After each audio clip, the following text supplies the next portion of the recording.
we arrived and we were taken off the plane and we thought, uh-oh, here we go.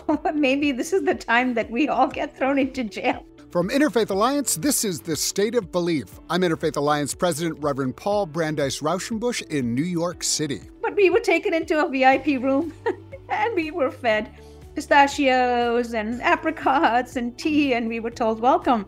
You're the first Americans who have arrived in Afghanistan. Women are far too often marginalized and disempowered by patriarchal assumptions that still thrive in too many parts of society, organized religion among them. Challenging those assumptions requires knowledge. And for one particular group, Muslim women, a fantastic new resource has just been released. It's a book titled 30 Rights of Muslim Women, a Trusted Guide. And the author, Dr. Daisy Khan, is my guest this week.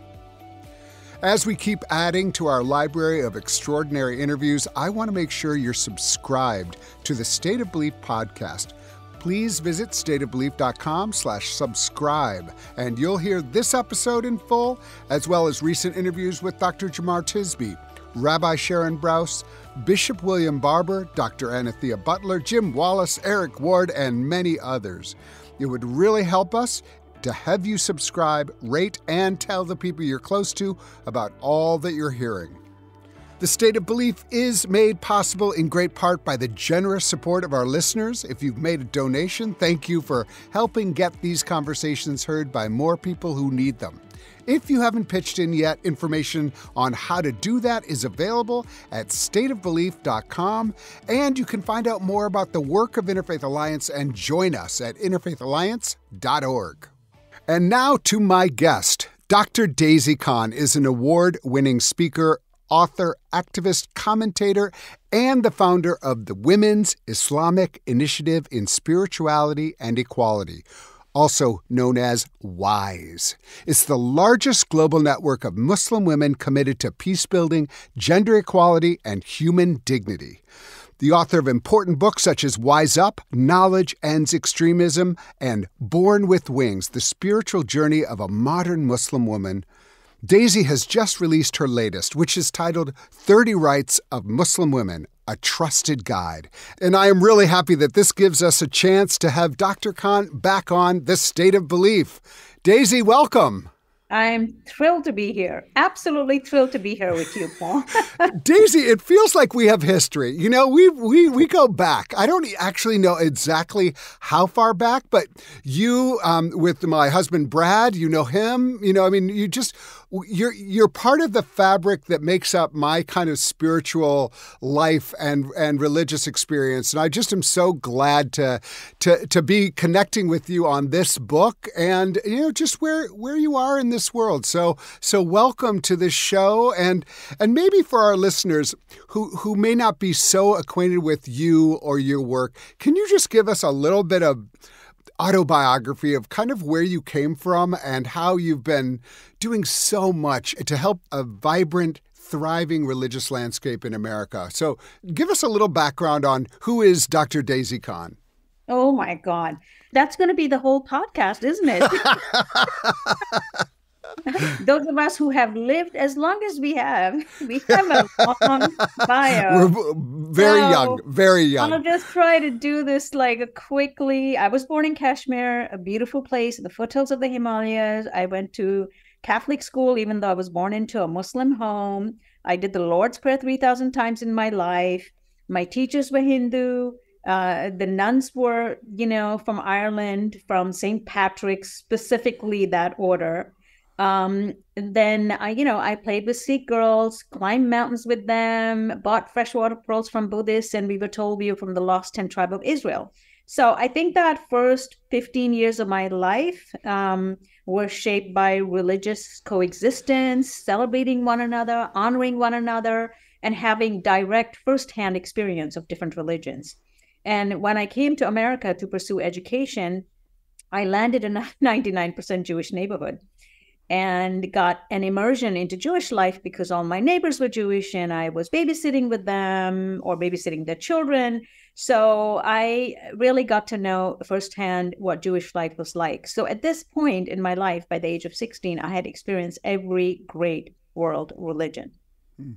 And Mm. that is the backdrop that shaped my life, that has shapes my work today, that informs my work today, because I have, a desire to unite people, to be a bridge between people. And that's why, Paul, you and I, we are the same people. Mm. We are, Mm.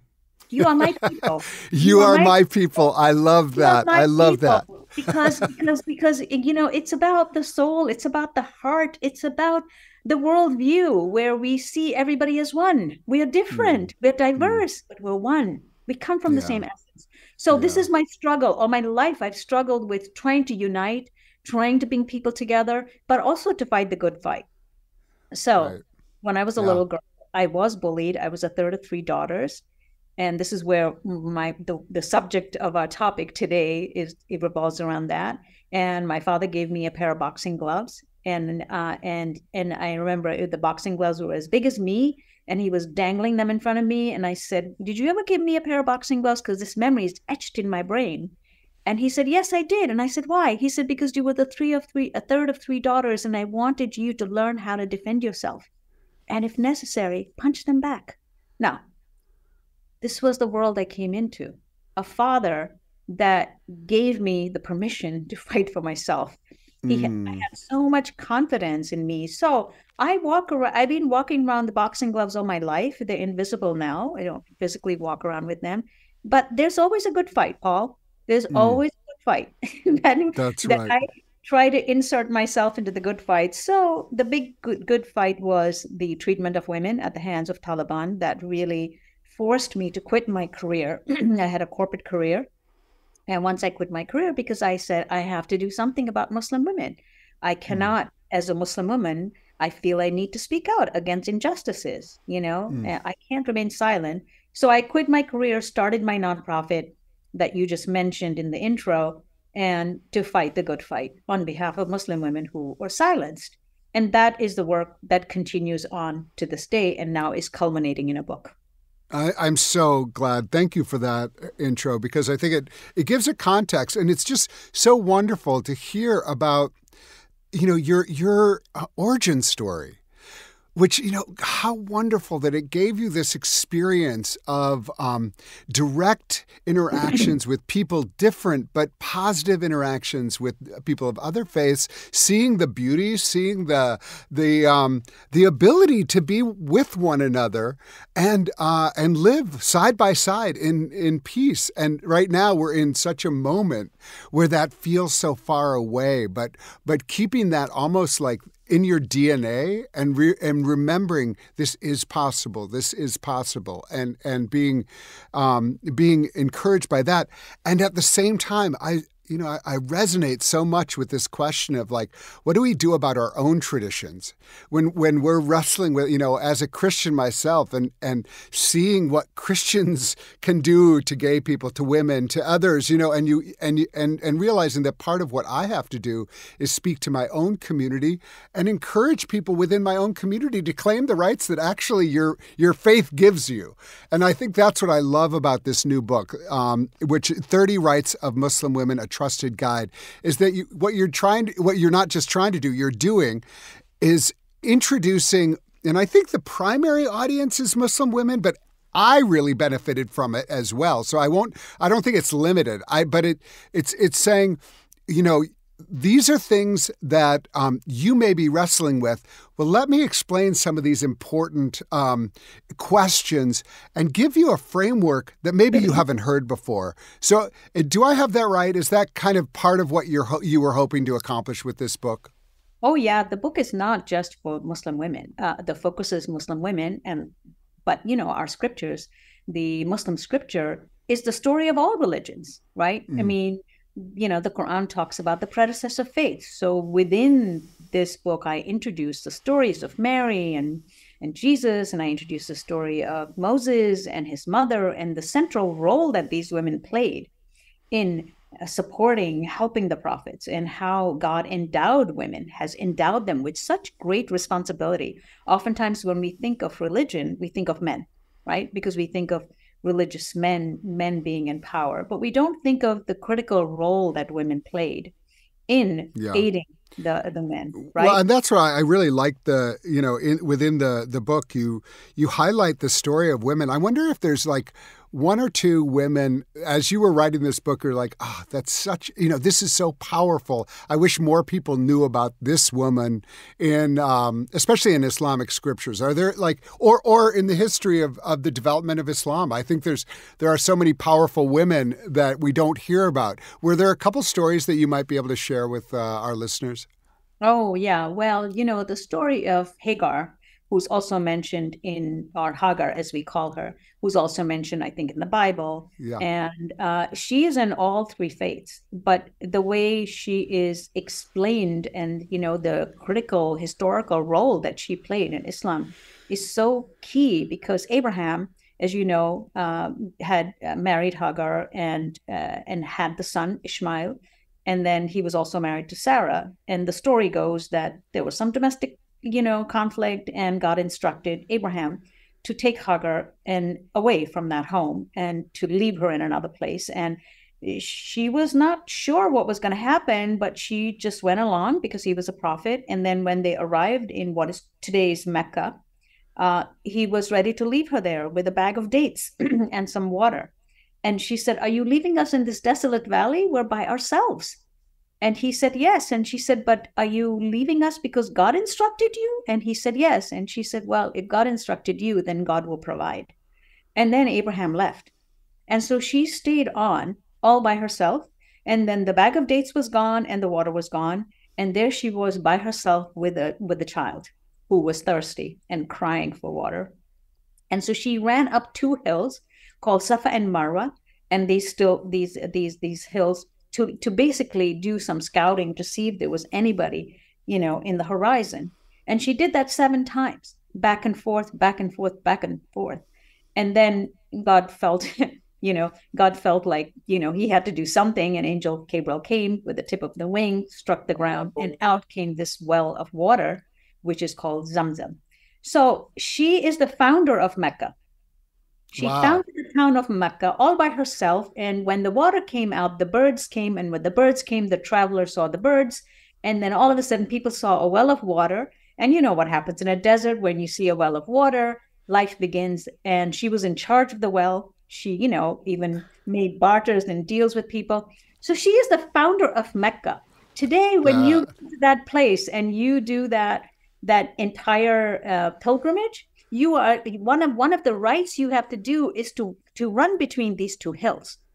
And uh-huh. so men do that, women do that, and sometimes Paul, the men will even tell the women, some conservative men will tell the women not to walk fast because it's undignified, not realizing that they are Good actually Lord.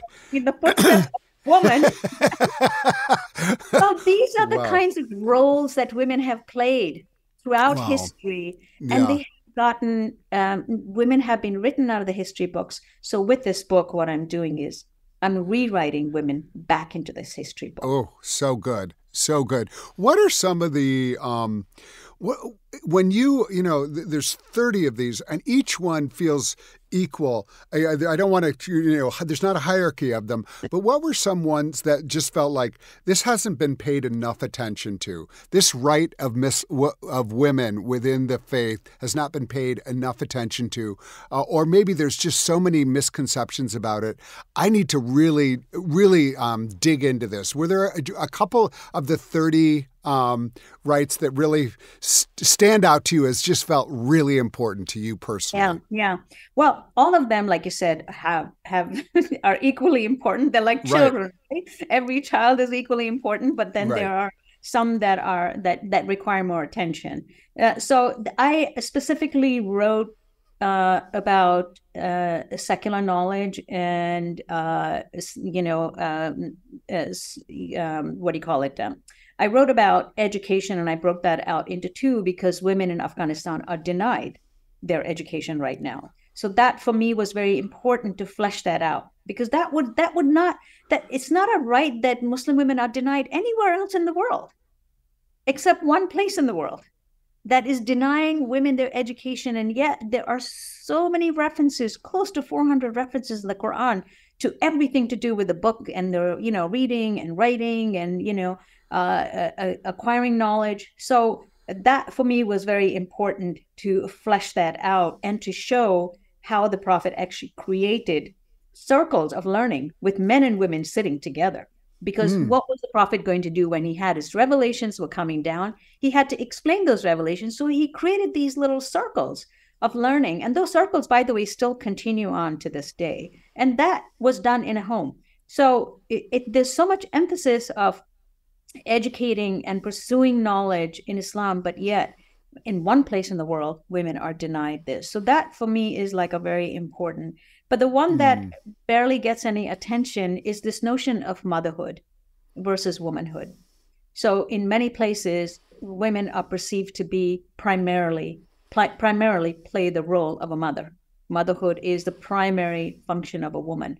It's true. It is. That's what makes a woman unique, because a woman gives birth, and that, is her primary function, is to bring life into this world. But at the same time, the Quran does not describe women that way. The Quran has stories of women who were mothers, but were also social mobilizers.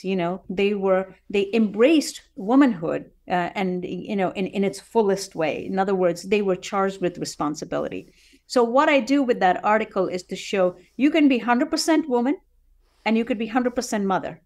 You can be a mother, a functioning mother, a nurturing mother, but you can also have a career, if you're able to. So that was important for me to point that out, that it's not a choice.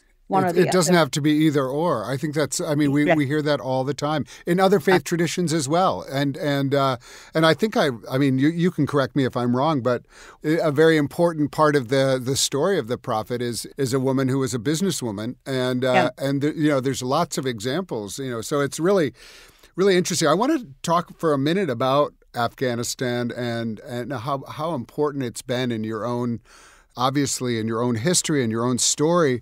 But also, I think I recall recently being in a room with some really amazing women who had gone together to Afghanistan to talk to the Taliban. Did I make that up, or is that? No, I was part of that group. I know you were. And so can you tell us, tell our listeners a little bit about that experience? Because when I heard it, I was like, wow, that took a lot of bravery and some amazing sense of conviction for you to show up. And why don't you just say a little bit about what you all did? Yeah, well, let me tell you, people thought we were insane to take that journey because it was literally 6 months after the pullout. And, there was no State Department, there's no embassy. So if anything happens to us, good luck. We're on our own. No one is going to be able to save us even. So, and we have no diplomatic ties with the Taliban. So, and we went on a private mission because each of us had done work in Afghanistan, and we were worried about the state of women in Afghanistan. And we wanted to do a fact-finding mission ourselves. So we were lucky. We had some local handlers there who took care of everything for us. So in other words, when we arrived and we were taken off the plane, and we thought, here we go. Maybe this is the time that we all get thrown into jail. But we were taken into a VIP room and we were fed pistachios and apricots and tea. And we were told, welcome. You're the first Americans who have arrived in Afghanistan. Wow. So can you say, just before you go on, can you just say like some of the names of the people who are with you? Because it's pretty amazing, the group of people. Ruth Messenger, who's 80 years old, maybe she's 81 now. She had a backpack. So you had a Jewish woman. You had Sunita, who's a Hindu woman. You had Masuda, who was an Afghan woman. You had Medea, who's an atheist. Then we had Chloe Breyer, Reverend Chloe Breyer, who was the Christian. And so we had an interfaith. It was an interfaith. I mean, that's what I think. It's just really those names, by the way, for me, that's like, incredible women. Like, that putting their, literally their lives and their kind of reputations on the line to go there and to be there as one. I mean, I just think that that's amazing. And then we had Kelly from 9/11 family members. And we went there because the U.S. has frozen assets, Afghan assets, close to $9 billion. And so there is no money circulating. And one of the things we wanted to do was to speak to the Taliban to see how we might be able to help unfreeze these assets. And we had meetings with them. We had face-to-face meetings with people that we, dreaded to have FaceTime with. And we were quite surprised. They actually agreed with much of what we were saying. And so that made it very clear for us that there is an opportunity to make a change, but currently they are, there's one specific leader, the Amir, who's calling the shots, and people that we were engaging with really wanted to continue education. And in fact, they said our own daughters need to go to school. We want to send our own daughters to school. But unfortunately, after we came back, many of those people were fired because they were going against what the Amir wanted. So it's complicated in Afghanistan because there are many types of Talibans, and there isn't one type, and there is kind of an internal struggle going on. They are focused more on getting recognition from the world. And I think this is a bargaining chip that they're using, personally. I feel that this is one last holdout that they have against the West, and they want to be recognized. But Muslim countries are not recognizing them either because they're very angry that they have withheld education. So you have the OIC, major Muslim countries, Saudi Arabia, others are saying, no, you give education to women, then we'll recognize you. So it's a struggle. Yeah. Up next, more with Daisy Khan of the Women's Islamic Initiative in Spirituality and Equality. You can hear full episodes of The State of Belief anytime on our website at stateofbelief.com. You'll also find links to topics we discussed this week, as well as transcripts and more. And make sure you subscribe at stateofbelief.com/subscribe. You're listening to The State of Belief, where religion and democracy meet.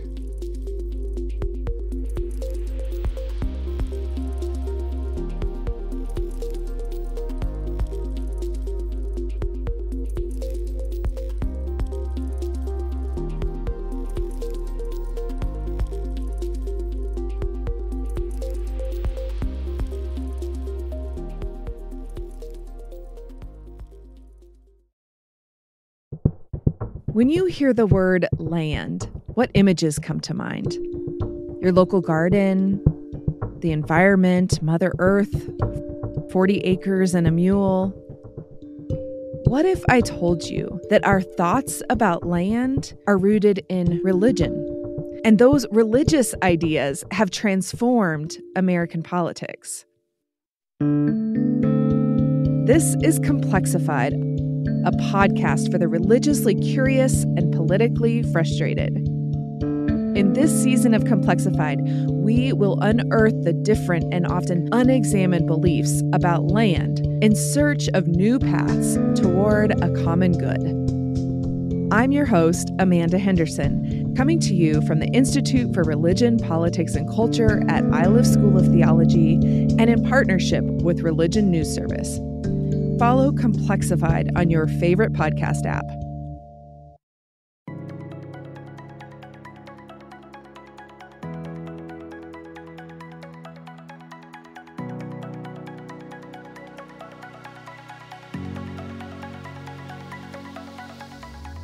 Welcome back to The State of Belief. I'm Interfaith Alliance President Reverend Paul Brandeis Rauschenbusch. My guest is Daisy Khan. Her brand new book is titled 30 Rights of Muslim Women, A Trusted Guide. Turning back to your book a little bit, and the 30 Rights of Muslim Women it feels like it could be a really great opportunity for a part of a book club with people of other faiths, really talking about like women in all different faith traditions, and even non-faith. I love that an atheist was with you, but if you look at like the struggle of women in science, we think, it's all perfect outside of faith. No, like sexism exists in the secular world too, and so, but I think it would be so interesting to like go through all those things that you talk about those are issues in many Christian societies, in Jewish societies, in Hindu. It's very similar. And so it actually would be an opportunity to really, I think, men too, men should probably hear it more than anything, but for women to kind of come together to really talk about like what a solid interfaith solidarity among women look like. Yeah. I think that the book is designed for a book club specifically because, like I said, the corruption of scripture has happened in every faith and continues to happen. You remember the suffragettes in this country. They were fighting for their rights. They were fighting for their, for the voting rights, but they also fought against the corruption of scripture that had encircled them. And so this fighting back, and so I borrowed some of my activism from them because I thought, when I began, I needed to create a faith-based activism movement because a secular movement would not be it wouldn't resonate in my community. So I had to have a faith-based activist. So that's why I call myself a spiritual activist, because a lot of my activism is grounded in faith. So, when I sent this book around, a Jewish leader from the Orthodox community actually blurbed the book, and she thought, oh, wow, this is something that we Jewish women can also engage with, and we can read this, and we can learn a lot from how to address these issues that exist in all of our faiths. For instance, Roe versus Wade is a very big issue right now in the United States. Yes. So what is the position of Islam?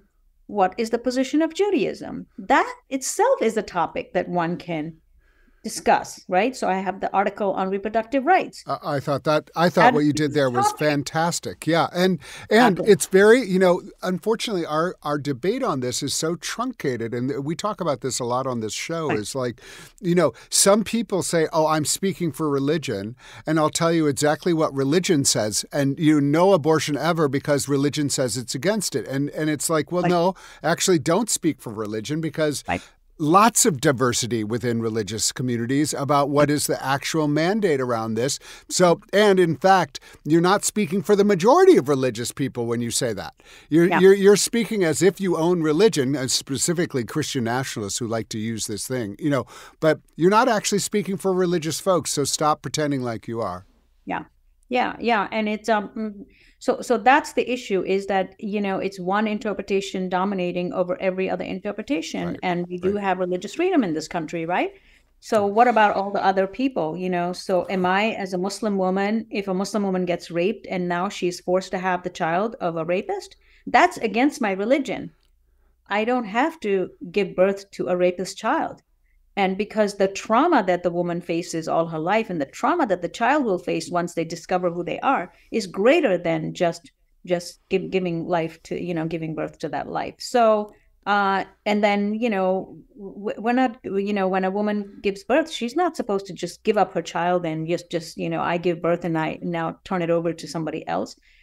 So that's also, when you give birth, you take responsibility because you are the birther. You give responsibility. You nurture that child unless there's a reason for why you need to, why that child must be given away. So we need to have a rational conversation about this, right? A rational, sober conversation about what makes sense, and that includes every other religion in this country. Well, I think that's just what you said it perfectly. Like, what about other people's religious freedom? Whose religion, whose freedom?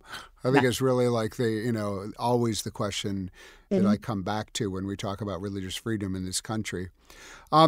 You're part of your most visible moment of activism happened with the Islamic Center downtown in New York, and I remember that time, and it was extremely difficult. And I'm sure that it must have been very difficult for you. I think if people remember, I think Daisy was really like a central part of the effort to, in some ways, try to redeem what had happened in 9/11 and find a way of healing. And it was, by creating an Islamic Center, not right on the space, but nearby. And there was just such vitriol levied at you all, and I think it's, that's also part of your story. I just wonder, like, how do you view that now from however long, what is it? 24 years away, 23 years away. Like, how do you understand what happened there, given a couple decades of removal from it? Yeah. Well, what I observed at that time, I think until that time, I thought the world was my oyster, and I was living in America, and I could achieve almost everything in America until I proposed that community center as a counter momentum to extremism, because we really wanted to redefine who Muslims were, and the center was supposed to be literally an interfaith center because we were going to have a lot of activities with the partners that we had established over the years. And but then when I was told, not you, not here, not now, that was the first time I felt discriminated against, and first time I felt, the story of American acceptance of others, or America always being challenged by accepting the others as equals, continues on. This nation is always getting challenged, and I learned at that time also that there are two Americas. I have two binders, one full of love letters that were sent to me, support letters, and one full of hate letters. And those binders are here. Literally, I have them. I'm never going to throw those binders out because they're handwritten notes by people. And that's when I discovered that there are actually two Americas. The America that, that loves and respects and honors, I think, and then the America that refuses to acknowledge the other. And so I come to the realization, and this is why then my work of preventing extremism from taking root in any community, I am very passionate about this issue, because if you don't address extremists within your own community, they begin to define the agenda for everybody else. So important. I mean, and that is the challenge with Christian nationalism in this country right now, is like, they're, and what they've been trying to do for so long is just say, we are the religious voice. We're the ones that matter. We're the ones that count. This is a Christian, proclaiming this is a Christian nation, and and themselves as the spokesperson for that Christian nation. It's like, it's completely a power play, and it's meant to put other people in their quote unquote place, and just create a hierarchy of religion in America. And so this is a problem that you see in, I would say, literally every religion right now, is that you have, you hear extremisms within every religion who are saying, this is the religion that matters. We're the ones that count and others don't. And I think it's, it's one of the deepest threats right now in this country, certainly. It's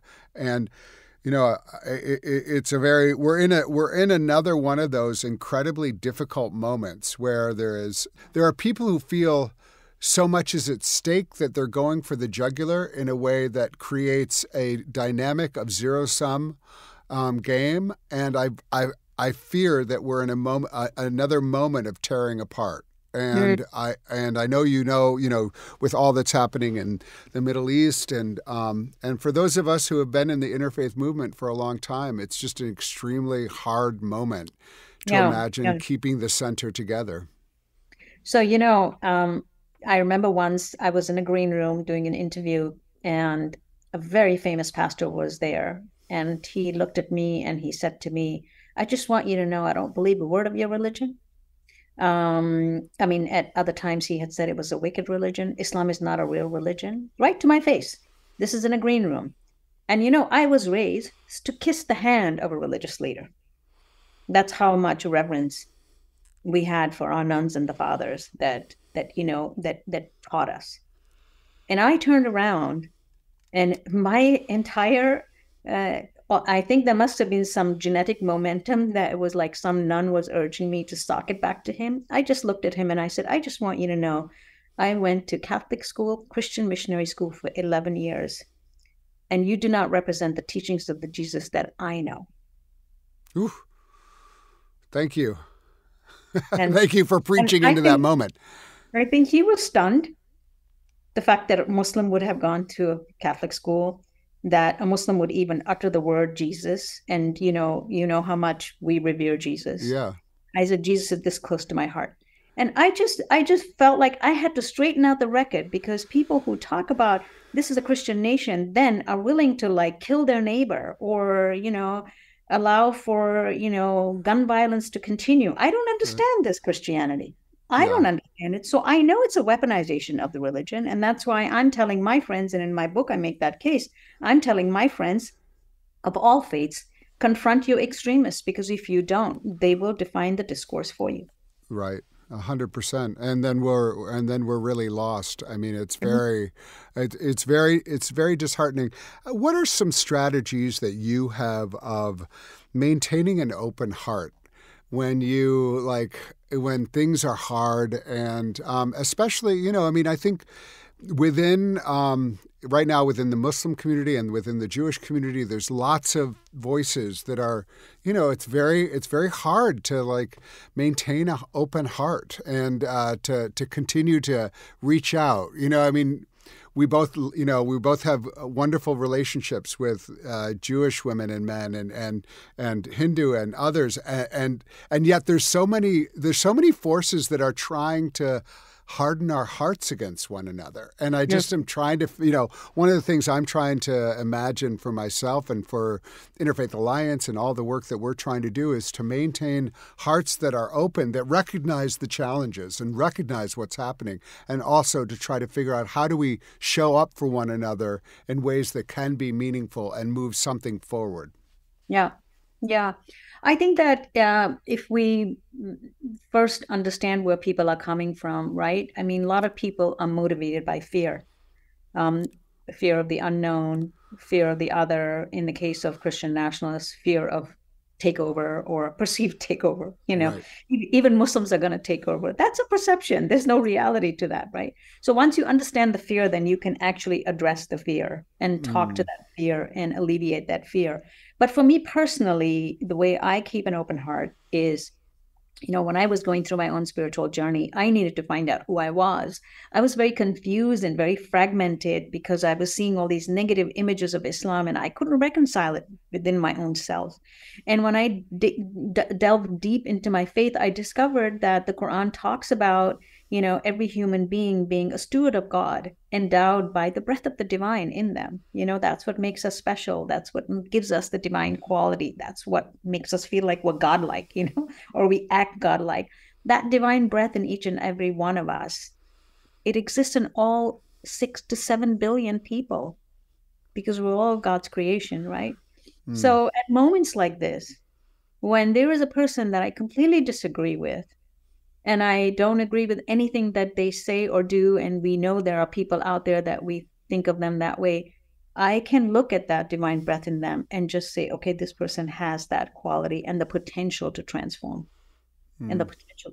So my job is to transform them, to try and get them to see another point of view. That's my whole goal in life, because I can't change anything else. I can change my interaction with another human being and hope that they will be transformed by something that I say to them or do. And this is why I wrote this book, Paul, so that I could hand this book in people's hands and they could read it themselves, because Islamophobia has gone through the roof, and this perception that Muslim women are subjugated and oppressed, have no agency, has to stop, because there's no reality to it. Yes, we know that women oppressed in corners of the world, and women are oppressed in all faiths, in all different places.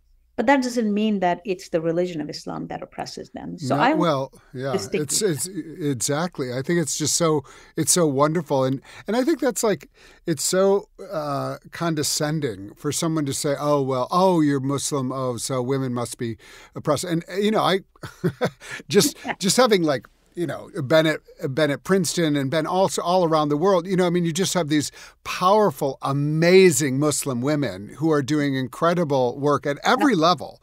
And riddle me this, like how is that possible? And yet these are devout at various levels. You don't have to be like uber religious. I mean, you can be but a Muslim woman. And so I think it's a very insidious, and also plays into the hands of extremists all across the board. And so it's just it's so important that, and so like, for instance, with the hijab, I remember like, I've known powerful women who wear hijab, powerful women who do not wear hijab. And there's not like, I think you handled that really beautifully in the, like said, this is actually what's in the scripture. Right. So, I mean, and I'm sure you've dealt with that personally and probably have people in your life who do wear the hijab and others who don't. And these are all powerful women. That is not the indicator of it. Exactly. I mean, to your point about condescending. Yeah. I mean, I don't want to show off, but that 15 Muslim women have been heads of state. I mean, thank you. Nations of Muslim majority nations. And have we produced a single woman in America who's been head of state? So I'm just saying, we don't have to compare. I would never say. Oh, it's okay. You can compare. I actually thought the same thing when I was reading your great book. I was like, one case in point here is all the Muslim women who have been heads of Muslim states. I mean, come on. Exactly. Yeah. I wanted to show that. And about 25 women have run for politics here in America and have won. So we have women who are civically engaged in America, saying, I want to be of service. I want to do public service in America because our community needs me and I have to step in. So this gives me a lot of hope. I know there's a lot of despair out there, but as long as people step in and do what they need to do to change the course and with their own action, that is what gives me hope. And I think that we have to look at this long term. And so I've delivered the book. I just want people to take whatever you can from it, and let's engage together.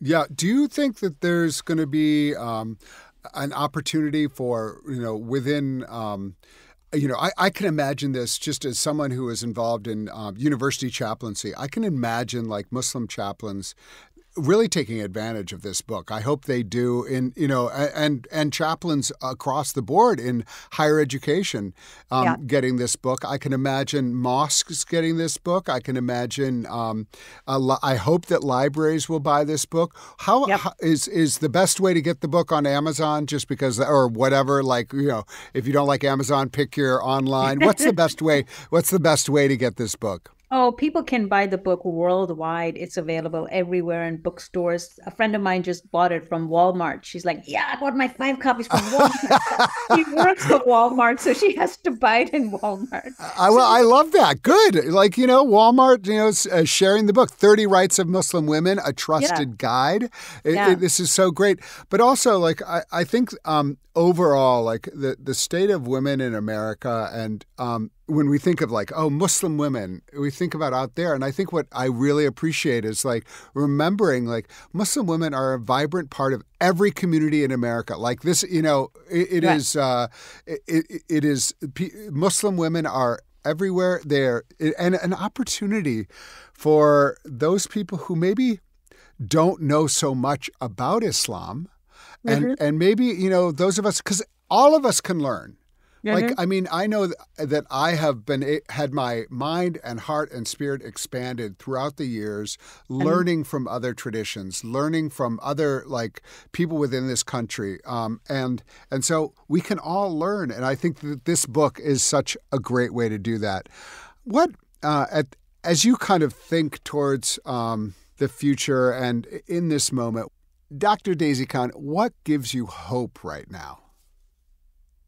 I always see the light at the end of the tunnel. I know that we are in a bad moment right now. It feels like everything is constricting around us. This is a very constricting moment, but constricting moments also then expand and become expansions. And so I am waiting for the day when those of us who are actively changing things at the ground level, like these kinds of conversations are very important. because one conversation is like a pebble in the pond, right? Somebody else can take this conversation forward and share with others. That's what gives me hope, that we are creating a nucleus of people coming together, having conversations, and being proactive and engaging. Because we cannot control the politics of things. We can protest, we can fight, we can call for, justice, but there's only so much that we can do within our own power, because there are greater powers that are determining, making decisions for us. So what we can do as individuals is to influence one another, to have conversations, to continue the engagement, to transform one another. And that is what has been my work for years. And it has resulted in great things, Paul. And I think that that is the same course I'm staying on.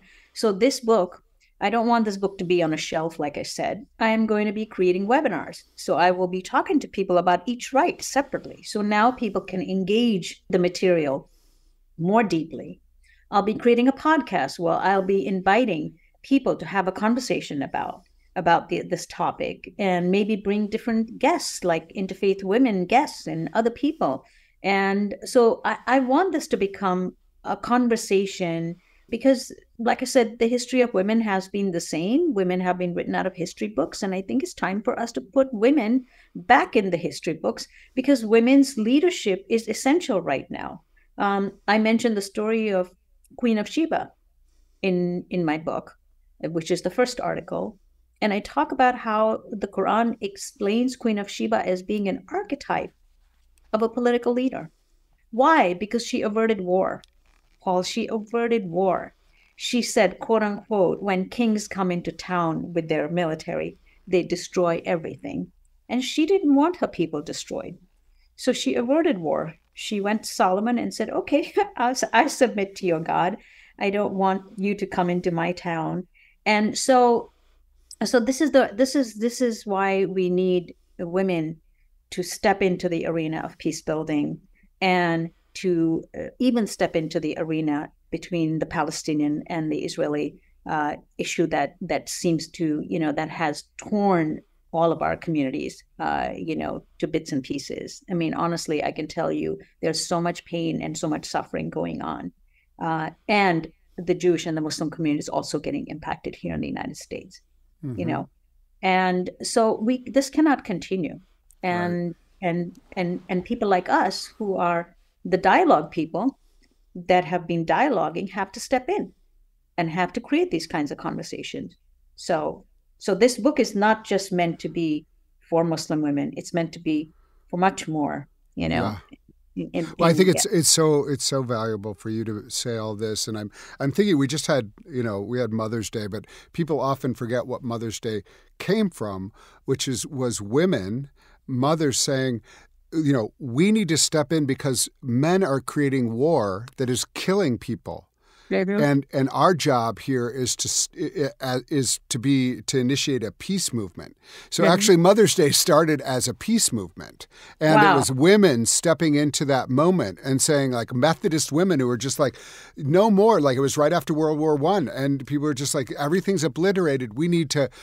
Women have now a responsibility because men clearly can't do it.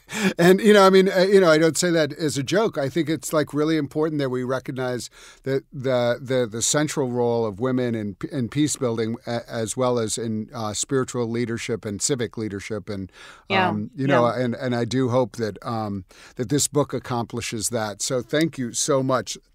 The book is titled 30 Rights of Muslim Women, A Trusted Guide. Author Daisy Khan is founder of the Women's Islamic Initiative in Spirituality and Equality. The acronym is WISE, a perfect acronym. Daisy, great having you with us today. Thank you for being part of the State of Belief. Thank you so much, Paul, for having me. It's been a pleasure. Please be sure to subscribe to The State of Belief at Apple Podcasts or your favorite podcast platform, or at stateofbelief.com/subscribe. We need your help to keep making The State of Belief. Become a partner in this crucial work with a financial contribution today.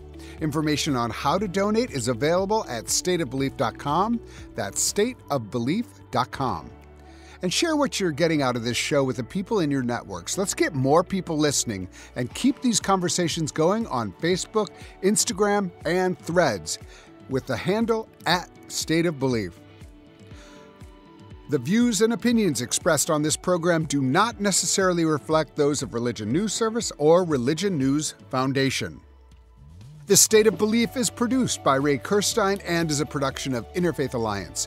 Become a member today at interfaithalliance.org. And be sure to join us next week. I can't wait. Until then, I'm Paul Brandeis Rauschenbusch on The State of Belief, where religion and democracy meet.